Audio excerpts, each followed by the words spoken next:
مين يكسب في تحدي المندي؟ الرومانسية ولا السدة؟ النهارده في الرياض عشان نجرب الرومانسية، وبكرة هنطلع على جدة عشان نجرب السدة.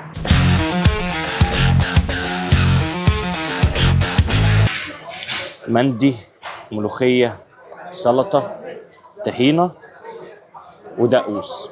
بسم الله نجرب بقى ايه. انا حافظه يعني مش محتاج.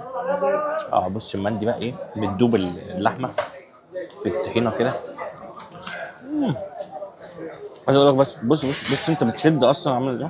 انت بدون اي مجهود في كل حاجه بتطلع، عظمه بتطلع، تعمل كده بقى كل حاجه بتطلع من كل حاجه بدون اي مجهود، هي بتدوب بجد. انبوكسنج يا جماعه بقى ايه للكنافه. طلع يا باشا، طلع الكنافه بالقشطه. نزل الشربات على الكنافه واديني.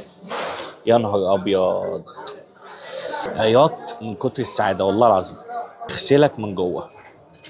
وطلع كده ايه، شايف الكنافه القشطه. هوبا، طلع كده ايه الكنافه القشطه. ايه ده، ايه الجمال ده، ايه الحلاوه دي. وصلت جده عشان نكمل التحدي المندي ونشوف السده اجمد ولا الرومانسيه.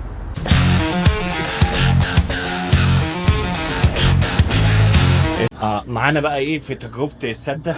معايا مين؟ معايا دوله رقم 2، يعني القناه اسمها مع دوله. ده محمد عادل رقم 2، فاحنا مع 2 دوله النهارده.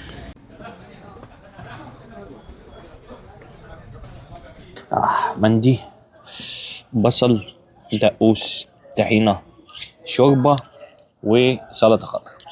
بسم الله نجرب بقى ايه الفراخ. يعني انت مش عارف انت بتعمل كده العظمه بتطلع. انا ما عملتش حاجه، يعني ما عملتش حاجه اصلا. بسم الله. الطحينه هنا اتقل من بتاع الرومانسيه واحلى.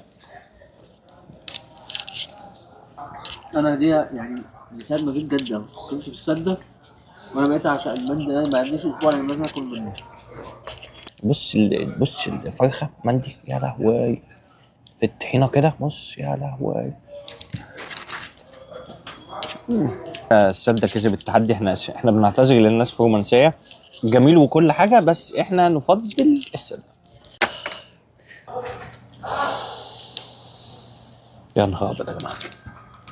بس لا احلى الصراحه برضو، حتى الكنافه احلى من بتاعت المنسيه. احنا بنعتذر للمنسيه، بس لا برضو السد يكسب بأمانة.